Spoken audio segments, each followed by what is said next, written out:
Un airdrop, c'est de l'argent qui tombe du ciel, comme ça, t'as rien besoin de faire, bang, t'as de l'argent. Ça, c'est quelque chose que j'ai entendu trop souvent et c'est pas vrai. Alors dans cette vidéo, je vais rétablir la vérité et je vais t'expliquer ce que c'est un airdrop. Et oui, même si t'as déjà l'impression de savoir à peu près ce que c'est, tu risques quand même d'apprendre des choses dans cette vidéo. Alors du coup, c'est quoi un airdrop si c'est pas de l'argent gratuit qui tombe comme ça du ciel? On va prendre 2 minutes pour juste sortir de notre petite bulle et arrêter de se mettre à la place d'un utilisateur pour passer du côté des fondateurs, des personnes qui gèrent des projets. Pour monter un projet, en règle générale, il faut de l'argent. Alors soit t'as un petit dragon qui protège ton butin dans une forteresse super sécurisée, et du coup tu peux lancer ton projet sans problème, soit t'as pas les fonds nécessaires. Et quand t'as pas assez d'argent, t'as plusieurs solutions. Tu peux très bien dire que tu vas développer avec les fonds que tu as à l'instant T, donc faire de ton mieux, même si tu sais que tu peux sortir un produit 10 fois supérieur si t'avais plus d'argent. Ou alors tu peux faire quelque chose qui est quand même plutôt plaisant, c'est ne pas sortir de l'argent de ta poche, mais aller chercher des investisseurs qui eux vont te fournir de l'argent pour réaliser tes projets. Ces gens-là qui donnent de l'argent, en général on les appelle des VC, les Venture Capitalists. Et leur objectif c'est de chercher les petits projets comme ça qui sont au tout début, qui ont besoin d'argent et qui sont prometteurs. Comme tu t'en doutes, les choses ne sont pas gratuites et un VC ne va pas te donner quelques millions comme ça, bam, et ne plus jamais entendre parler de toi. C'est pas une œuvre de charité, faut pas déconner. En général, il y a des deals qui sont passés, même si ces deals ne sont pas toujours publics. Ça peut inclure plusieurs choses, mais en général, le VC, du coup l'entreprise qui a financé, eh bien elle va essayer de rentabiliser son investissement. Et là encore, ça peut se faire de plusieurs façons, comme par exemple demander un certain pourcentage sur les revenus générés par le projet dans X années, ou alors la méthode la plus populaire en ce moment, c'est d'attendre qu'un projet décide de lancer son propre token, et du coup d'en distribuer une certaine partie au VC. Comme ça, tout le monde il est content. Le seul souci dans cette affaire-là, c'est que s'il y a que ces deux entités-là qui possèdent des tokens, et ben elles vont se dumper l'une sur l'autre, et ça va être une course à zéro. C'est donc là que quelqu'un a eu une idée géniale. Alors je pourrais pas te dire exactement qui, mais il me semble que cette idée-là, elle remonte à l'époque d'Uniswap quand ils ont lancé leur projet. Au niveau de la V2, je crois que c'est eux qui ont fait le premier airdrop. Il s'est dit pourquoi on donnerait pas également certains de ces jetons aux personnes qui ont déjà utilisé notre projet. Du coup, les personnes qui sont également investies d'une certaine façon dans cette aventure. Alors évidemment, c'était le tout premier airdrop, personne n'était au courant et personne pensait même que c'était possible d'être récompensé pour utiliser des applications décentralisées. Mais avec le temps, le concept a évolué et on a eu de plus en plus de chasseurs d'airdrop. C'est clairement ce qu'on fait sur cette chaîne. Et ça a été un énorme boost pour les boîtes qui créent des projets. Elles ont juste besoin de teaser un airdrop pour que des milliers d'utilisateurs débarquent. Ce qui fait en sorte que la boîte a l'air prometteuse et elle peut donc aller voir des investisseurs potentiels et leur dire: imaginez ce qu'on serait capable de faire si vous nous donnez votre argent. Et la conséquence, c'est que ça devient plus facile pour eux de lever des sommes importantes. On a donc un effet boule de neige et c'est grâce à ça et aux influenceurs qui ont également poussé les airdrops que ces distributions de crypto sont devenues aussi recherchées. Du coup, avant même de commencer à chasser les airdrops, je pense que c'est super important de comprendre pourquoi ça existe un airdrop. L'intérêt principal d'un airdrop, c'est tout simplement de faire en sorte qu'au lancement d'un token, le token soit à minima décentralisé. C'est-à-dire qu'il n'y ait pas juste deux entités qui possèdent 50% des tokens chacune, mais qu'il y ait plein de personnes de plein d'horizons différents qui possèdent des tokens day one. Alors les VC, eux, font pas ça de gaieté de cœur, faut pas déconner non plus. Ça leur permet notamment d'avoir plus de liquidité pour pouvoir revendre plus facilement leurs jetons et moins impacter le prix du marché. D'autant plus que ça le ferait vraiment pas si tu lançais ton token et qu'il y avait seulement deux personnes qui le possédaient au lancement. Et oui, je précise parce que là j'ai peut-être fait le récap en 5-10 minutes, mais en réalité ce sont des procédures qui prennent beaucoup plus longtemps. Entre le moment là où une boîte récolte de l'argent et le moment là où elle lance son token, en général il y a minimum 2 à 3 ans qui s'écoulent. Donc oui, il faut être patient. C'est pas magique les airdrops. Maintenant, quels sont les différents types d'airdrops qui existent? De mon côté, je les mettrais dans 3 catégories différentes. On va commencer par la première, la moins intéressante. Ce sont tous ces petits projets qui essayent de surfer sur la hype des airdrops pour acquérir des utilisateurs. En général, ce sont des projets qui n'ont pas reçu beaucoup d'argent ou alors qui ont déjà peut-être même un token et qui essayent de croître avec la hype des airdrops. En règle générale, ça fonctionne pas bien parce qu'il y a beaucoup trop d'utilisateurs pour trop peu de fonds à gagner et très souvent les utilisateurs sont vraiment déçus. Si tu veux un exemple récent, tu peux chercher Vela. J'avais d'ailleurs fait une vidéo à l'époque. C'est un échange décentralisé qui permet de faire du trading et il fallait générer le plus de volume dessus pour gagner le maximum à l'airdrop. Autant te dire que les récompenses étaient plutôt décevantes. C'est d'ailleurs très souvent le cas quand il s'agit de petits projets avec quelques dizaines de millions de market cap. Je vais mettre dans cette catégorie tout ce qui est petit échange décentralisé. Des decks sur des petites blockchains qui essayent de se lancer et qui ont besoin de faire un petit peu de marketing, donc ils vont faire ça. Il n'y a pas que des échanges décentralisés qui se positionnent sur ce premier tiers, mais dans la majorité des cas, c'est eux. Dans le deuxième tiers d'airdrop, qui est déjà plus intéressant que le premier, je vais mettre toutes les L1 qui sont sûrs de lancer avec un token. Je t'explique. Ce sont des projets comme Sei ou Shardeum qui sont obligés de lancer avec leur propre token. Tout simplement car ce sont des Layer 1 et qu'elles n'ont pas d'autre choix. Ils sont obligés d'avoir un token au lancement. Si tu veux un exemple récent d'un double guillemets airdrop qui a eu lieu de cette façon-là, tu peux par exemple regarder celui. Alors certains diront que c'était pas exactement un airdrop,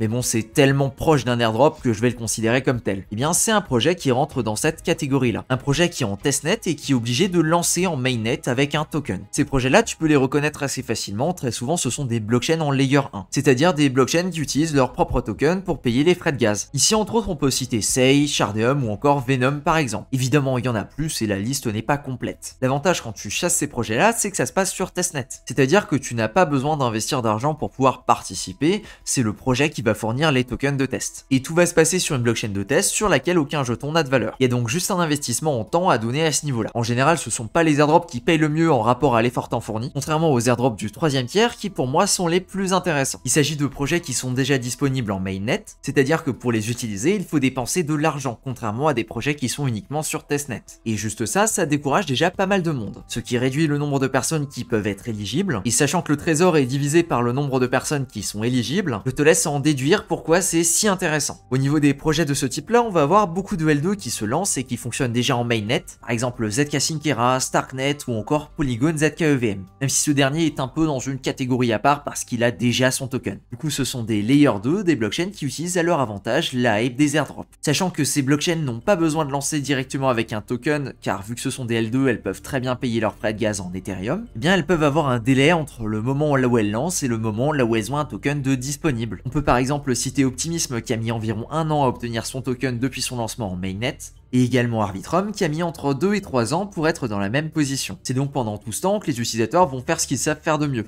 Utiliser, et ce dans l'espoir d'obtenir un airdrop par la suite. Alors évidemment tout le monde n'a pas cette arrière-pensée, mais une grosse partie des utilisateurs quand même. Faut dire qu'utiliser certains de ces projets, ça a quand même un certain coût et que la plupart ne sont pas forcément les moins chers. Un autre projet qui serait dans cette catégorie, ce serait Layer 0. C'est un projet qui a lancé, qui est en mainnet et qui n'a pas encore de jetons. Cependant, on a déjà vu plusieurs mentions dans le code qui font référence à un futur token et donc on est quasiment sûr qu'il y aura un jeton. C'est exactement pareil dans le sens là où c'est un projet qui est déjà live, ce qui est très proche du système qu'on a vu à l'instant avec les L2. On peut également citer Linear ainsi que les autres L2 qui sont en testnet qui se retrouveront bientôt dans cette catégorie. A savoir que participer à ces testnets sera peut-être un multiplicateur sur l'airdrop au moment là où il tombera. Car on l'a vu, les airdrops ce n'est jamais garanti. Oh et j'ai oublié de mentionner, très souvent les airdrops des tiers 1 sont distribués sous la forme de paliers. C'est-à-dire que plus tu t'es investi à tester le projet, que ce soit en nombre de transactions, en volume ou en applications différentes utilisées, plus tu as tendance à être récompensé de façon importante. Ce qui explique tout l'engouement à la recherche des différents contrats et des différentes stratégies pour Layer 0 par exemple. A savoir que la différence entre quelqu'un qui se positionne uniquement pour le premier tiers et quelqu'un qui se positionne pour le tiers le plus important est en général assez massive. Pour Optimism, le tiers le plus bas c'était 776 Optimism et le tiers le plus haut pouvait monter à quasiment 30 000 Optimism. Alors attention, il y a vraiment très peu de personnes qui ont reçu le tiers le plus haut. Je pense que ce serait plutôt pertinent de descendre ce chiffre à environ 8000 Optimism, ce qui correspond à une bonne partie des paliers. Et pour Arbitrum, il y avait un système de points. Le plus de points tu avais, le plus de jetons Arbitrum tu recevais. Et je te mets les conditions à l'écran si ça t'intéresse. Voilà, maintenant tu sais tout. J'espère que c'est beaucoup plus clair dans ta tête et que tu as une meilleure compréhension de ce qu'est un airdrop. Petite parenthèse, je souhaite également mettre en place un système de consulting. Tu l'as peut-être vu, il y a un nouveau lien qui est apparu dans la description et c'est un lien qui te permet de planifier un appel avec moi. Concrètement, ça te permet d'avoir accès au cerveau du mage en direct. Je propose plusieurs choses à travers ça, notamment répondre à toutes tes questions qui peuvent concerner les cryptos ou la DeFi au sens général du terme. Évidemment, si j'ai pas les connaissances nécessaires ou que c'est un projet un petit peu particulier, je ferai les recherches en amont. Également un accompagnement en partage d'écran. Par exemple, si tu veux apprendre à utiliser certains projets dans la DeFi, je peux te partager mon écran ou tu peux me partager ton écran et on regarde étape par étape comment utiliser les projets qui t'intéressent. Et je propose également du conseil si tu veux lancer des projets type DEX ou encore projet NFT, notamment dans la mise en place ou encore la gestion des tokenomics. Si c'est quelque chose qui t'intéresse, je te mets le lien en description et si tu te poses certaines questions avant de passer à l'action, tu peux tout simplement m'envoyer un DM, que ce soit sur Discord ou alors par mail. Merci à toi de ton attention et sur ce, je te dis à plus pour une prochaine vidéo. Ciao.